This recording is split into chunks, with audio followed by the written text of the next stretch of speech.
ఈనాడు ముఖ్యమంత్రి గారు ఈ మైనారిటీస్ దానిపైన ప్రవేశపెట్టినటువంటి దాన్ని భారతీయ జనతా పార్టీ స్వాగతిస్తూ సమర్థిస్తూ ముఖ్యంగా ఇంతకుముందు మాట్లాడినటువంటి అనుభవం ఉన్నటువంటి గౌరవ శాసనసభ్యులు కానీ 70 సంవత్సరాల భారతదేశ స్వాతంత్రం తర్వాత ఈనాడు ముస్లిం సోదరులకు ముస్లిం సోదరీమణులకు ముస్లిం కమ్యూనిటీకి క్రిస్టియన్ కమ్యూనిటీకి ఇవి ఇచ్చి పైకి తీసుకురావాలని ఏదైతే మనం ఈ సభలో మనం చర్చిస్తున్నామో మనమందరం కూడా సిగ్గుతోని తల వంచుకునేటటువంటి సమయం ఇది 70 సంవత్సరాల తర్వాత కూడా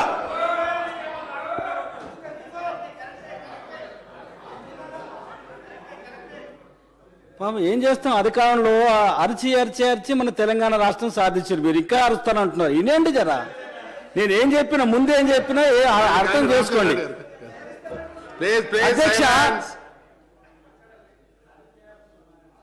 మాట్లాడినటువంటి పెద్దలు ఎందుకు ఈనాడు ఈ రకమైనటువంటి ఆలోచించాల్సినటువంటి అవసరం ఆసన్నమైందనేది ఒక్కసారి మనం అందరం కూడా ఆత్మపరిశీలన చేసుకోవాలి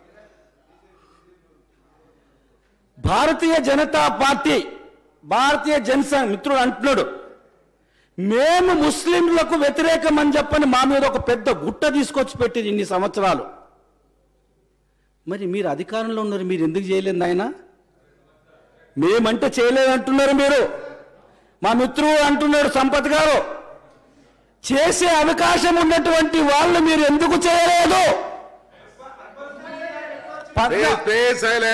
1967లో మా యొక్క ఫౌండర్ భారతీయ జనసంఘ్ పార్టీ ప్రధాన కార్యదర్శి కలికట్లో 67లో చెప్పాడు ఆయన ఒక ఉపన్యాసంలో ముస్లిం సోదరులు దేహంలో మన దేహంలో ఒక దేహం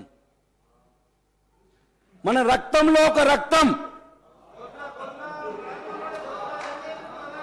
భూతద్దాలు చూపించి ఓట్ల సంతృష్టీకరణ పదవి అధికారం గురించే రాజకీయ లబ్ధి గురించే మీరు ఇన్ని సంవత్సరాల ముస్లింల యొక్క పేరు చెప్పి ఓట్లు దండుకున్నారు కానీ వాళ్ళకు ఏమి చేయలేదని చెప్పని మీరే ఈనాడు స్వయంగా మీ ఉపన్యాసంలో ఒప్పుకున్నారు మర్చిపోతున్నారా మీరు ఇక అవే చెప్పుకొని బతకండి ఇక్కడ చేసిండ్రు అక్కడ చేసిండ్రు అని చెప్పని ముఖ్యమంత్రి గారు చేస్తున్నటువంటి దాన్ని మేము చేయలే కానీ మీరు ఎందుకు చేయరని అడుగుతున్నారు మొదటి యొక్క ఎడ్యుకేషన్ మినిస్టర్ దేశానికి ఎవరు ఎందుకు ఈనాడు స్కూల్స్ పెట్టాలని మనం ప్రయత్నం చేస్తున్నాం ఆలోచించండి ఈ దేశం యొక్క మొదటి ఎడ్యుకేషన్ మినిస్టరు అబుల్ కలాం ఆజాద్ 1947లో దానికి ఎవరు ఎందుకు ఈనాడు స్కూల్స్ పెట్టాలని మనం ప్రయత్నం చేస్తున్నాం ఆలోచించండి ఈ దేశం యొక్క మొదటి ఎడ్యుకేషన్ మినిస్టరు అబుల్ కలాం ఆజాద్ 1947లో 70 సంవత్సరాలు కేంద్రం నుంచి తెలంగాణ రాష్ట్ర ప్రభుత్వం అన్ని వర్గాల గురించి ఆలోచిస్తుందో ఏ రకంగా తెలంగాణ ప్రభుత్వం అన్ని వర్గాలకు అన్ని ఫలాలు అందాలని ఆలోచిస్తుందో కేంద్రం నుంచి కూడా నరేంద్ర మోదీ గారు అదే దిశగా ఈనాడు పయనిస్తున్న విషయాన్ని కూడా మర్చిపోకూడదు మనం అందరం కూడా ఈనాడు కేంద్ర ప్రభుత్వం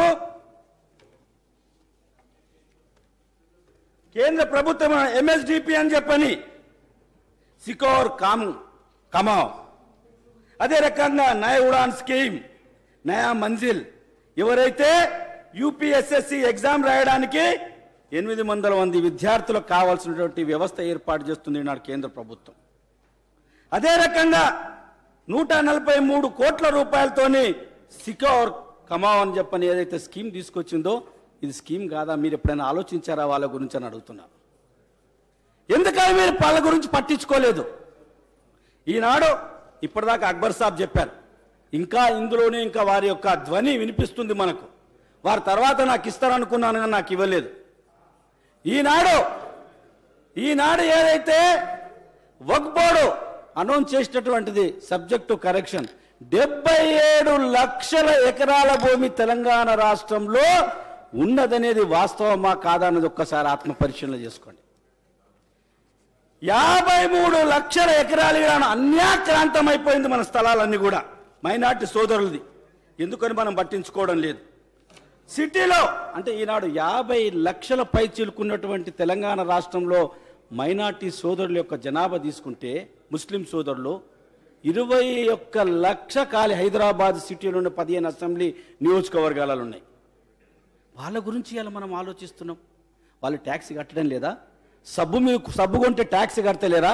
కొబ్బరి నూనె కొంటే ట్యాక్స్ కడతలేరా? పేస్ట్ కొంటే ట్యాక్స్ కడతలేరా? బ్రష్ కొంటే ట్యాక్స్ కడతలేరా? వాళ్ళకి మనం ఎందుకు ఆలోచించలే ఇన్ని సంవత్సరాలు? మమ్మల్ని మీరు అంటారు, మా పార్టీనా మీరు అంటారు, వాళ్ళ గురించి ఆలోచించలేదని.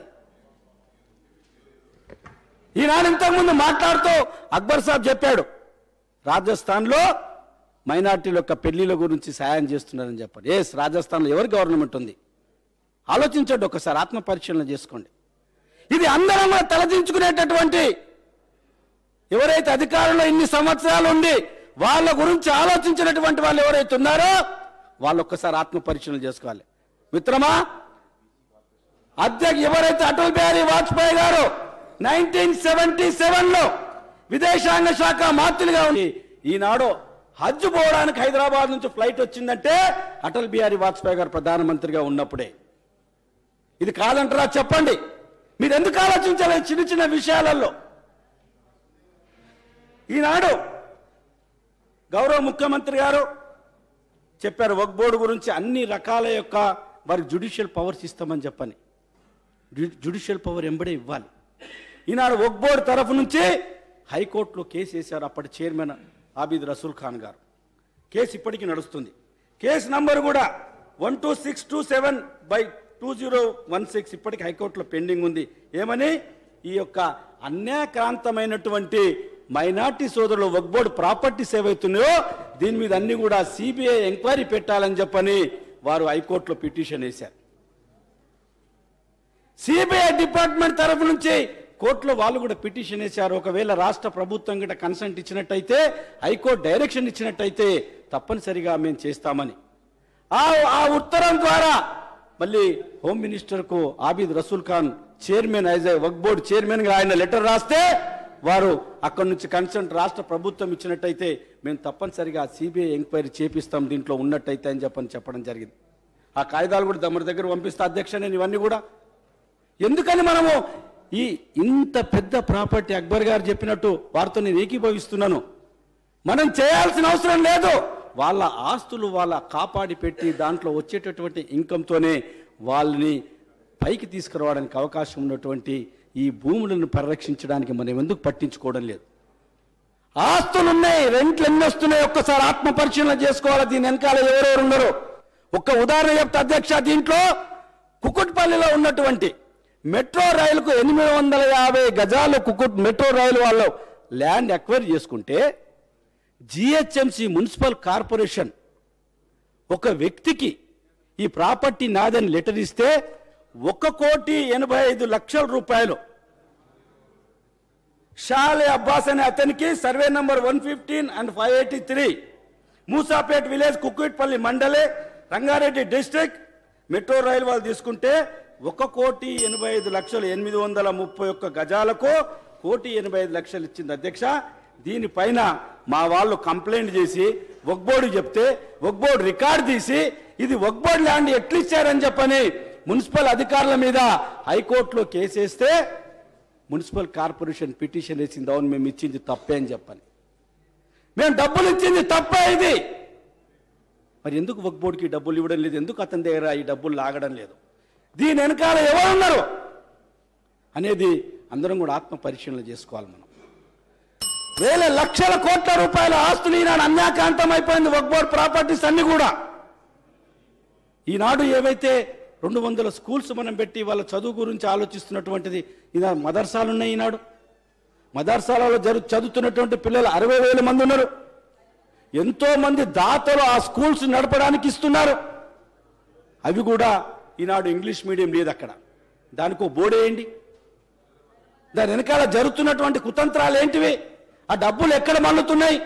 ఎందుకు సరైనటువంటి ఎడ్యుకేషన్ ఇవ్వడం లేదు? మన రాష్ట్ర ప్రభుత్వం కూడా అక్కడ చదువుతున్నటువంటి 60,000 మంది విద్యార్థులకు డ్రాప్ అవుట్స్ అని పేరు పెట్టినాం మనం దాన్ని పరిగణలోకి తీసుకోవడం లేదు. 60,000 మందిని వాళ్ళు విద్యార్థులు, మన విద్యార్థులు అనేటటువంటి పరిగణలోకి తీసుకోకుండా డ్రాప్ అవుట్ స్టూడెంట్స్ కింద మనం వాళ్ళని లెక్క కడుతున్నాము. ఎందుకు ఈ మదర్సాలో జరిగేటటువంటి స్కూల్స్కు బోర్డేసి సరైనటువంటి ఆంగ్ల బోధన ఎందుకు వాళ్ళకి చెప్పడానికి మనం ప్రయత్నం చేయము? Please conclude. రామచంద్రారెడ్డి గారు. అధ్యక్ష, నాకు ఇచ్చింది 10 నిమిషాలు కూడా కాలేదు అధ్యక్ష. అందరు గంటలు ఇచ్చారు అధ్యక్ష. నేను మాట్లాడుతున్న గవర్నమెంట్ ప్రభుత్వానికి వ్యతిరేకంగా మాట్లాడతలేను. 2 minutes. Please conclude. కాబట్టి అధ్యక్ష, ఇదే కాదు, ఇంకా ఈ ఉర్దూ అకాడమీ కానీ, హజ్ అకాడమీ కానీ, మైనార్టీ ఫైనాన్స్ కార్పొరేషన్ ద్వారా ఈనాడు ఈ హైదరాబాద్ వరకే పరిమితం కాకుండా యావత్ 31 జిల్లాలకు ఈనాడు ముఖ్యమంత్రి గారు వారు చెప్పినట్టు దాంట్లో 80 మందికి పోస్టు కూడా ఇచ్చామని చెప్పి అన్నారు. ఈ 80 మంది కూడా సరిపోతుందని అనుకోను అధ్యక్ష. ఈ 3 సంవత్సరాల్లో మనకి ఇచ్చినటువంటి దగ్గర 2,000 కోట్లు 2 సంవత్సరాల్లో బడ్జెట్లో పెట్టినటువంటి దాంట్లో ఇంతకుముందు చెప్తూ 280-290 కోట్లే మనం ప్రతి సంవత్సరం కూడా ఉపయోగించా, మిగతాదంతా కూడా అట్నే మురిగిపోయిందని చెప్పి అంటున్నారు. ఇవన్నీ కూడా డబ్బులు ఖర్చు పెట్టడానికి వ్యక్తులు ఉండాలి. ఏమేమి స్కీమ్స్ ఏ రకంగా వాళ్ళకి అందాలి, ఏ రకంగా వాళ్ళని ఈ సామాజికంగా వాళ్ళని పైకి తీసుకొచ్చి ఈ ఒక మన భారతదేశంలో అంతర్భాగంగా వాళ్ళని పైకి తీసుకురాకుంటే ఈ దేశం యొక్క ఔన్నత్యాన్ని మనం ఆలోచించలేము అధ్యక్ష. 50 లక్షల ముస్లిం సోదరులు ఈనాడు తెలంగాణ రాష్ట్రంలో ఉన్నటువంటి వాళ్ళని ఈ జీవన స్రవంతిలో వాళ్ళని సరిగ్గా మనం తీసుకురానట్టయితే ఏ రకంగా బంగారు తెలంగాణ మనం ఆలోచిస్తామో ఒక్కసారి ఆత్మ పరీక్షలు చేసుకోవాలి. ఈనాడు 200 స్కూల్స్ అంటున్నారు అధ్యక్ష. నేను నా ఛాలెంజ్ చేసి నేను తమ ద్వారా ఈ ప్రభుత్వాన్ని అడుగుతున్న అధ్యక్ష, నాకు 1 ఎకరం నా నియోజకవర్గంలో ఇవ్వండి. 5 కోట్ల రూపాయలతో నా డెవలప్మెంట్ ఫండ్ నుంచి నేను 1 కోటి 2 కోట్లు పెట్టి, అదే రకంగా ఎంపీ డెవలప్మెంట్ ఫండ్ నుంచి కూడా 1 కోటి రూపాయలు తీసుకొని బ్రహ్మాండమైనటువంటి రెసిడెంట్ స్కూల్ని నిర్మాణం చేస్తాను, నా నియోజకవర్గంలో నిర్మాణం చేయిస్తాను ఈ యొక్క ప్రభుత్వ అధికారుల ద్వారా. అది కూడా ఇవ్వండి అధ్యక్ష. అట్లా ఒక్కొక్క ఎమ్మెల్యేలకు ఇవ్వండి, ఒక్కొక్క ఎమ్మెల్యేలకు అప్పచెప్పండి. ఎంత తొందరలో వాళ్ళపై ఒకటి అధ్యక్ష, ముస్లిం సోదరులు సోదరిమణులు నమ్ముకుంటే మాత్రం వాళ్ళు వదరులు, మిగతా వాళ్ళే కాదు. దాని నిదర్శనమే 2 సంవత్సరాల్లో ఈనాడు మాట్లాడతారు. మాట్లాడతారా చెప్పండి. అదే చెప్పిన ఉద్యమం చేసి ముందే చెప్పాను కదా. 2 సంవత్సరాలలో ముఖ్యమంత్రి గారు చేపట్టినటువంటి కార్యక్రమాల్లో ఎన్ని సంవత్సరాల నుంచి ఉన్నటువంటి ఓటు బ్యాంక్ ఏ రకంగా ఇటువైపు మారి 99 సీట్లు గెలిచిండ్రో ఒకసారి ఆలోచించండి అధ్యక్ష. అలాంటి వాళ్ళు ఈ ముస్లిం కమ్యూనిటీ నమ్ముకుంటే తప్పనిసరిగా వాళ్ళని నమ్ముకొని ఉంటారు. ద్రోహం చేసేటటువంటి వాళ్ళు కారు. వాళ్ళని సరైనటువంటి మార్గంలో పెట్టాల్సినటువంటి బాధ్యత ఈ ప్రభుత్వాల ముందు, అది కేంద్రం కావచ్చు, రాష్ట్ర ప్రభుత్వం కావచ్చు. ఇన్ని సంవత్సరాలు వాళ్ళని ఉపేక్షించి ఏ రకంగా వాళ్ళని అణగదొక్కిండ్రో దీన్ని. అదే అధ్యక్ష, ఇంకా ఈ యొక్క ఏదైతే హైదరాబాద్ చుట్టుపక్కల ఉన్నటువంటి వాల్యుబుల్ ల్యాండ్స్ ఏదైతే ఉన్నాయో అధ్యక్ష, వక్ఫ్ బోర్డ్ ల్యాండ్స్, దీన్ని హైమా ద్వారా హైదరాబాద్ మెట్రో డెవలప్మెంట్, అదే రకంగా ఈ తెలంగాణ ఇండస్ట్రియల్ ఇన్ఫ్రాస్ట్రక్చర్ కార్పొరేషన్ అయితే ఉందో వాళ్ళ ద్వారా దీన్ని అభివృద్ధి చేయించి దాని ద్వారా వచ్చేటటువంటి ఇన్కమ్ అంతా కూడా ఈ ముస్లిం సోదరులు సోదరుల అభివృద్ధి గురించి ఆ యొక్క డబ్బు ఖర్చు పెట్టాలని చెప్పండి నేను మీ ద్వారా ఈ ప్రభుత్వాన్ని కోరుతున్నాను అధ్యక్ష. ఇలాంటి చిన్న చిన్న విషయాలలో ప్రభుత్వం ముందుకు రావాలి, వీళ్ళని పైకి తీసుకురావాల్సిందే. అదే రకంగా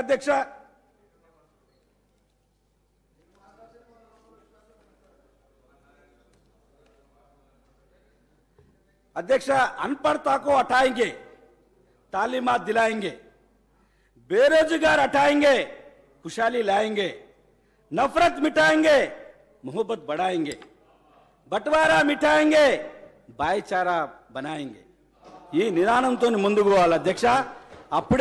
అప్పుడే ముస్లిం సోదరులందరినీ కూడా మనము ఈ 50 లక్షల మందిని ఉన్నటువంటి ఏదో తాయిలాలు ఇచ్చి రిజర్వేషన్లు చూపించి, నేను అది రిజర్వేషన్ నేను దాని గురించి ఆ సబ్జెక్ట్లో బోదలుచుకోలేదు. నేనేం ఇది పెట్టినటువంటి దాన్ని స్వాగతించిన. నేను రిజర్వేషన్ల గురించి మాట్లాడేటప్పుడు రిజర్వేషన్ గురించి మాట్లాడుతుంది, రిజర్వేషన్ సబ్జెక్ట్ కదా, వారి అభివృద్ధి. కాబట్టి అధ్యక్ష, ఈ చిన్న చిన్న తాయిలాలు ఇచ్చి వాళ్ళని సంతుష్టీకరణ రాజకీయాలు చేయొద్దనే నేను మీ ద్వారా ఈ ప్రభుత్వాన్ని కోరుతున్నాను అధ్యక్ష. వాళ్ళని పర్మనెంట్గా రాజకీయంగా, ఆర్థికంగా, విద్యారంగంలో, ఉద్యోగ రంగాలలో వాళ్ళని మనతో సరి సమానంగా తీసుకొచ్చినప్పుడే వాళ్ళ అభివృద్ధిని మనం కాంక్షించినటువంటి వాళ్ళం అవుతాం.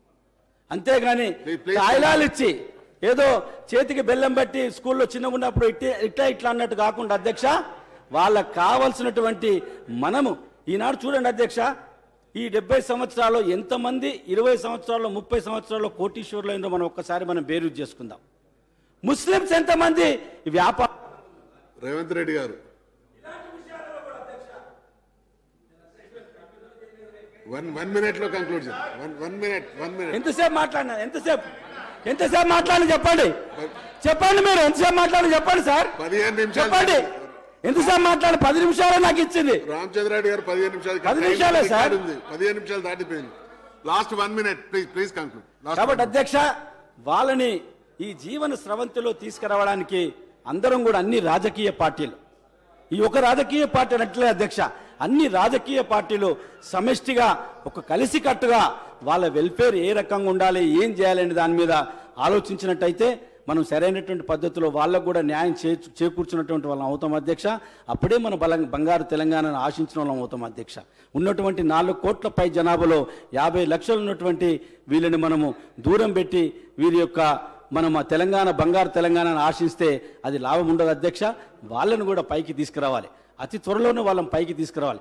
ఏ రకంగా అయితే ఈనాడు ఇరిగేషన్కు మనం నీళ్లు అందించి ప్రతి రైతు చేతికి నీళ్లు అందియాలని మనం ఆలోచిస్తున్నామో, అప్పుడే తెలంగాణ బంగారు తెలంగాణ అవుతుందని ఆలోచిస్తామో, అట్లనే వీళ్ళం కూడా ఈ జీవన స్రవంతిలో వాళ్ళం కూడా కలిసికట్టుగా మనం కలుపుకొని తీసుకుపోయినట్టయితేనే మనము బంగారు తెలంగాణ సాధించిన వాళ్ళు అవుతామనే ఉద్దేశంతో మీ ద్వారా నేను ఈ ప్రభుత్వం ఇచ్చినటువంటి 200 స్కూల్స్ ఏవైతున్నాయో 8,400 కోట్లు అధికారులు ఇచ్చారు అధ్యక్ష. మొత్తం మీటింగ్లో కూర్చున్నప్పుడు 8,361 కోట్ల రూపాయలతోని 2021 సంవత్సరం వరకు కూడా ఈ స్కూల్స్ నిర్మాణం చేసేటటువంటి స్టాటిస్టిక్స్ అంతా కూడా ఇచ్చారు అధ్యక్ష. చాలా సంతోషం. ఈ నిధుల గురించి కేంద్ర ప్రభుత్వం నుంచి కూడా మనం రాబట్టుకొని ఈనాడు 60-40% ద్వారా ఇస్తున్నటువంటి కేంద్ర ప్రభుత్వము ఈ 200 స్కూల్స్కి ఇస్తుందని నేను అనుకోను. 36 స్కూల్స్కి ఈ రాష్ట్ర ప్రభుత్వము కేంద్ర ప్రభుత్వాన్ని పంపిస్తే మరి ఇచ్చినటువంటి 7 స్కూల్స్కే ఈనాడు కేంద్ర ప్రభుత్వము మరి 7 స్కూల్స్ కావాల్సినటువంటి 40 కోట్లు ఎంతో శాంక్షన్ చేశారు అధ్యక్ష. ఇంకా మనకు ఎక్కువ కావాలి. అదే ఇంకోటి విషయం అధ్యక్ష, ఉస్మానియా యూనివర్సిటీలో ఉన్న రేవంత్ రెడ్డి గారు ప్లీజ్ మళ్ళీ మీరు సబ్జెక్ట్ నుంచి షిఫ్ట్ స్విచ్ ఓవర్ అవుతున్నారు. 1 మినిట్ లో కంక్లూడ్ చేయండి. ఉస్మానియా యూనివర్సిటీలో ఉన్నటువంటి ఏదైతే ఉర్దూ ప్రింటింగ్ ప్రెస్ ఉందో అధ్యక్ష, దానికి కావలసినటువంటి మళ్ళీ రీమోడలింగ్ చేయడానికి ఇచ్చినటువంటిది ఏదైతే ఉందో అధ్యక్ష, దానికి 38 కోట్ల రూపాయల ఎస్టిమేషన్తో కేంద్ర ప్రభుత్వానికి పంపిస్తే 34 కోట్ల రూపాయలు కేంద్ర ప్రభుత్వం నుంచి శాంక్షన్ చేసి మొదటి దఫాగా 10-15% డబ్బులు కూడా ఇవ్వడం జరిగింది అధ్యక్ష. ఈనాడు చెప్తున్నారు, ఇప్పుడే డిప్యూటీ చీఫ్ మినిస్టర్ వచ్చారు, వారు రాగానే నాకు గుర్తొస్తుంది అధ్యక్ష, రంజాన్ పండుగ నాడు మమ్మల్ని అందరినీ సిటీ ఎమ్మెల్యేలు అందరినీ మీటింగ్ పిలిస్తే అధ్యక్ష, ఈ యొక్క ఏదైతే ముస్లిం అని మనోళ్ళు వాళ్ళకి కావాల్సినటువంటి 1000 రూపాయలు ఏదైతే ఇస్తున్నారో అధ్యక్ష, 1000 రూపాయలు ఇస్తున్నటువంటిది భారతీయ జనతా పార్టీ నేను డిమాండ్ చేసిన అధ్యక్ష. సాక్ష్యం దానికి డిప్యూటీ చీఫ్ మినిస్టర్ గారే. ఇలాంటివన్నీ కూడా మేము కూడా మొదటి నుంచి కూడా భారతీయ జనతా పార్టీ మా యొక్క ఆలోచన అధ్యక్ష, ఈ దేశంలో ఉన్నటువంటి అన్ని వర్గాలకు అన్ని ఫలాలు అందాలనే ఆలోచనతోని పనిచేస్తున్నటువంటి మేము కొన్ని సంవత్సరాలు మా వెనకాల మా ముందు ఒక పెద్ద గుట్టలాగుండి ముస్లింస్కు మాకు వ్యతిరేకంగా అగాధం కల్పించినటువంటిది ఈనాడు అందరూ కూడా గుర్తెరుగుతున్నారు. హరీష్ రావు గారేమో సిద్దిపేటలో గుట్టు చప్పుడు కాకుండా 2000 ఇళ్ళు కట్టుకుంటున్నాడు అధ్యక్ష. మరి మా దగ్గర మీరు కాదు, మీరు ప్రజలకు కట్టిస్తున్నారు. మేము ఎమ్మెల్యేలేం కాదు అధ్యక్ష, మరి మేము కట్టేది అధ్యక్ష. మా దగ్గర ఉన్న ప్రజలు ఆంధ్ర ప్రజలు అధ్యక్ష, తెలంగాణ వాళ్ళు కాదా?